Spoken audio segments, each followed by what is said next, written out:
देखिए स्टूडेंट्स, अब हम लोग इस टॉपिक्स को आगे बढ़ाते हैं। जैसा कि अभी कुछ देर पहले हमने केमिस्ट्री का एक जनरल इंट्रोडक्शन दिया कि केमिस्ट्री क्या है, केमिस्ट्री क्यों पढ़ना ज़रूरी है, केमिस्ट्री पढ़ के हम लोग क्या कर सकते हैं, आगे क्या स्कोप है इसका। अब ये जो सारा टर्म्स है, इन सभी टर्म्स को हम डिटेल से अब पढ़ते हैं। तो ये केमिस्ट्री का जितने भी बेसिक टर्म्स हैं ये आपस में एक दूसरे से इंटर रिलेटेड है। इंटर रिलेटेड कहने का मतलब है कि एक दूसरे पर डिपेंड है, यानी कि केमिस्ट्री को आप डायरेक्टली नहीं पढ़ सकते हैं। केमिस्ट्री को पढ़ने से पहले आपको मैटर्स के बारे में जानना होगा। मैटर्स को बारे में जानने से पहले आपको कंपाउंड्स के बारे में जानना होगा, और कंपाउंड्स को जानने से पहले आपको एलिमेंट्स के बारे में जानना होगा, और एलिमेंट्स को जानने से पहले एटम्स को, और एटम्स के अंदर ये सारे इलेक्ट्रॉन, प्रोटॉन, न्यूट्रॉन, ये सारे सब एटॉमिक पार्टिकल्स होते हैं। तो हम लोग अब डायरेक्ट, जैसे अभी हमने जनरल इंट्रोडक्शन दिया, उनका हम डिफिनेशन नहीं बताए हैं, तो बात अब हम लोग यहाँ से स्टार्ट करते हैं। यहाँ से अब धीरे धीरे ऊपर की ओर बढ़ते हैं। तो जैसे कि अब इलेक्ट्रॉन, प्रोटॉन, न्यूट्रॉन सबसे नीचे, अब सबसे यहीं से हम लोग स्टार्ट करते हैं। तो electron, proton and neutron. Electron, proton, neutron क्या है? तो इलेक्ट्रॉन, प्रोटॉन, न्यूट्रॉन एक सब एटॉमिक पार्टिकल्स हैं। सब एटॉमिक पार्टिकल्स कहने का मतलब है कि एटम्स जिन जिन चीज़ों से मिलकर के बना हुआ होता है, उन सभी चीज़ों को हम लोग सब एटॉमिक पार्टिकल्स बोलते हैं। जैसे कि इलेक्ट्रॉन, प्रोटॉन एंड न्यूट्रॉन, ये तीन बेसिक, जैसे भी और भी होते हैं, बट ये मेन तीन चीज़ से मिलकर के ये एटम्स बना हुआ होता है। इसके बारे में हम लोग क्लास 11th का जो सेकेंड यूनिट है, स्ट्रक्चर ऑफ एटम या एटॉमिक स्ट्रक्चर, उसमें हम लोग और भी डिटेल से इसको पढ़ेंगे। बस अभी हम लोग एक बेसिक देख रहे हैं, बेसिक जनरल इंट्रोडक्शन देख रहे हैं कुछ टर्म्स का। तो इसीलिए अभी केवल फिलहाल इतना जानिए कि इलेक्ट्रॉन, प्रोटॉन, न्यूट्रॉन एक सब एटॉमिक पार्टिकल्स है जो एक एटम्स को बनने में मदद करता है। अब ये इलेक्ट्रॉन, प्रोटॉन, न्यूट्रॉन ये ख़त्म हो गया। इसके बारे में हमने आपको बता दिया कि ये क्या है, एक सब एटॉमिक पार्टिकल्स हैं, सब एटॉमिक पार्टिकल्स हैं। अब दूसरी बात, इसके बाद आता है एटम्स। ठीक है, इलेक्ट्रॉन, प्रोटॉन एंड न्यूट्रॉन से मिलकर के एटम्स बनता है। तो आखिर एटम्स क्या है, एटम्स का यूज क्या है? तो इसका हमने एक डिफिनेशन दिया है। आप इसे चाहें तो आप कॉपी में नोट भी कर सकते हैं। और देखिए कि आखिर एटम्स क्या होता है। तो सबसे पहले धीरे धीरे हम पढ़ के समझाते हैं, एक एक करके, पार्ट बाय पार्ट। तो N atom is the smallest unit of an element. यहाँ तक पहले समझिए क्या है कि an atom is the smallest unit of an element. किसी भी एलिमेंट का एक स्मॉलेस्ट यूनिट, जैसे कि देखिए, मान लीजिए Fe है, या फिर मान लीजिए Na है, सोडियम। तो ये एक एलिमेंट है। अब सोडियम Na है, इसका मतलब ऐसा नहीं कि केवल Na ही इसके अंदर है, यह एक एलिमेंट का सिंबल हो गया। अब इसके अंदर भी बहुत सारे एटम्स मिले हुए हैं। Na का बहुत सारा एटम्स होता है, Na।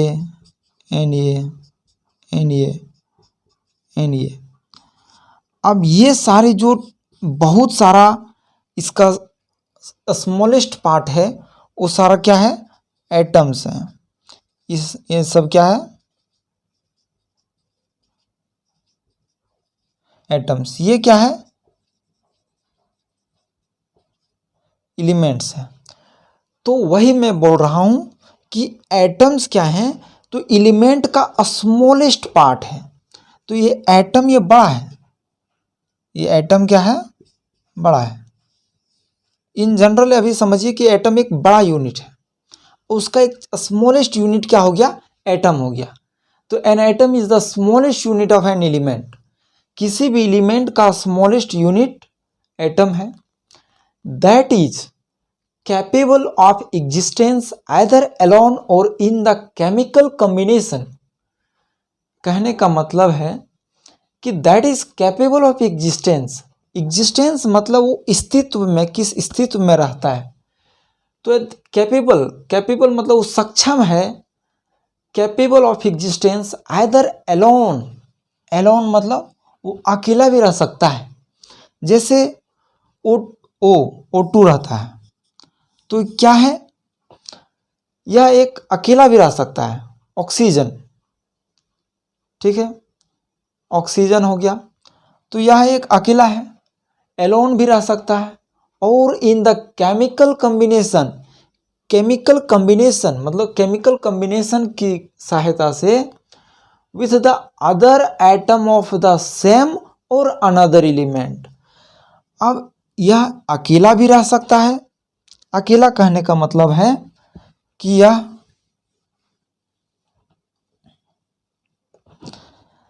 ऑक्सीजन, मान लीजिए ऑक्सीजन, यह एक अकेला भी रह सकता है, या फिर केमिकल कॉम्बिनेशन की सहायता से यह एक मतलब chemical combination with the other atom of the same or another element. Same or another element मतलब सेम एलिमेंट के साथ रह सकता है, जैसे O ऑक्सीजन और ऑक्सीजन, ये दोनों के बीच मतलब आपस में ही ये ऑक्सीजन ऑक्सीजन दोनों क्या है, सेम है, सेम एलिमेंट का आइटम है।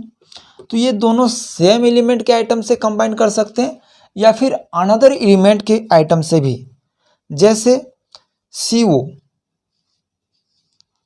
ठीक है। अब ये अदर एलिमेंट्स के आइटम से भी कंबाइन करके रह सकता है। अब जैसे NaCl, तो ये क्या है, ये एक अलग एलिमेंट का आइटम है, यह एक अलग एटम का एलिमेंट है। अब ये अलग अलग एलिमेंट का एटम्स हैं जो आपस में कंबाइन करके रहते हैं। अब क्लियर हो गया होगा। जैसे NH3, अब देखिए यहाँ पर दो एलिमेंट्स का एटम है। नाइट्रोजन का एक है, मतलब नाइट्रोजन का एक एलिमेंट्स है, मतलब एक एटम है, नाइट्रोजन एलिमेंट का एक एटम्स है, और हाइड्रोजन एलिमेंट का 3 एटम्स है। जैसे हमने बताया कि ये मतलब जैसे कोई भी एलिमेंट है तो वो अकेला नहीं है, यह एक एलिमेंट है, इसके साथ बहुत सारे एटम्स हैं, बहुत सारे एटम्स हैं, बहुत सारे एटम्स रहते हैं। तो ये कभी 2 कभी 3 इस तरह से आपस में केमिकल कॉम्बिनेशन की सहायता से यह एक दूसरे एलिमेंट या सेम एलिमेंट के साथ बॉन्ड बना करके यह एग्जिस्ट करते हैं, मतलब ये रहते हैं। अब आगे देखते हैं कि एटम्स के बारे में क्या है।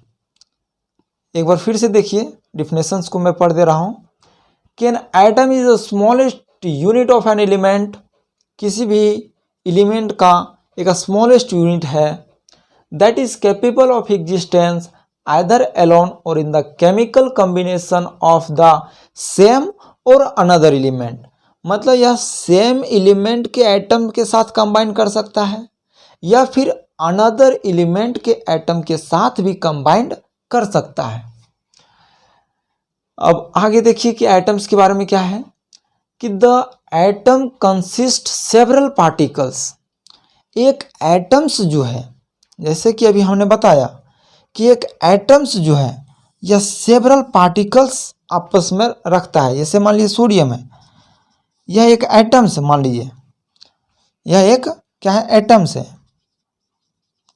अब इसके अंदर भी बहुत सारे चीज़ें हैं जिसको हम लोग सेवरल पार्टिकल्स बोल रहे हैं, जैसे कि electron, proton, neutron, positron, neutrino, meson, ये सारे एटम्स के अंदर रहते हैं।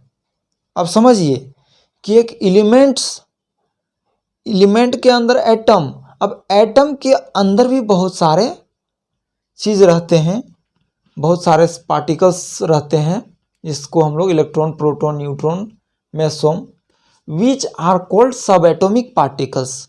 अब इन सभी चीज़ों जो सब एटॉमिक पार्टिकल, इन सभी चीज़ जो है इलेक्ट्रॉन, प्रोटॉन, न्यूट्रॉन, मेसोम, ये सब क्या है, ये सब क्या है, तो ये सब एटॉमिक पार्टिकल्स, इसको हम लोग सब एटॉमिक पार्टिकल्स बोलते हैं। अब out of this electron, proton and neutrons are very important. अब ये से देखिए, इलेक्ट्रॉन है, प्रोटॉन है, न्यूट्रॉन है, पॉजिट्रॉन है, मेसोम है, न्यूट्रॉनो है, तो ये बहुत सारे होते हैं। बट हम लोग जो जनरली जो पढ़ते हैं तो इलेक्ट्रॉन, प्रोटॉन और न्यूट्रॉन, यही तीनों बहुत इंपॉर्टेंट है। समझ गए। अब एटम्स के बारे में थोड़ी बहुत और जानकारियां दी हुई है।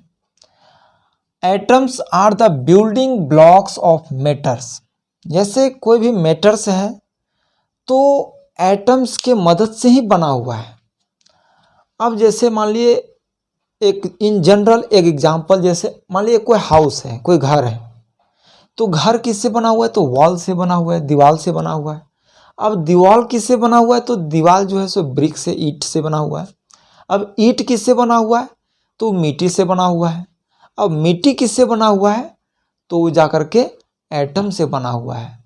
मतलब जो सबसे छोटा चीज़ होता है वही एटम होता है। अब जैसे देखिए ये एक मार्कर है। अब यदि इसको हम केमिस्ट्री पॉइंट ऑफ व्यू से देखते हैं तो ये एक मैटर है।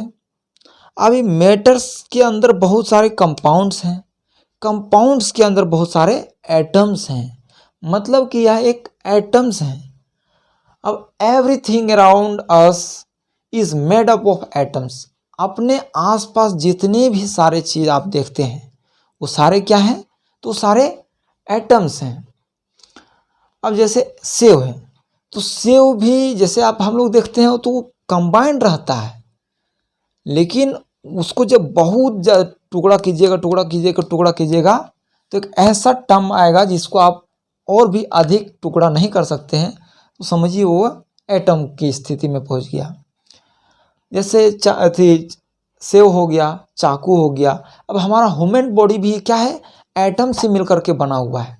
हमारा ह्यूमन बॉडी भी एटम से ही मिलकर के बना हुआ है। अब ये हमने बताया ही कि एलिमेंट्स जो है, अब एलिमेंट्स के अंदर बहुत सारा एटम्स रहता है। जैसे Fe क्या है, एक एलिमेंट्स हो गया। अब एलिमेंट्स के अंदर Fe का बहुत सारा एटम्स है। अब ये आपस में सिमिलर, मतलब सेम एटम्स के साथ कंबाइन कर सकते हैं या किसी दूसरे एलिमेंट के एटम के साथ कंबाइन कर सकते हैं।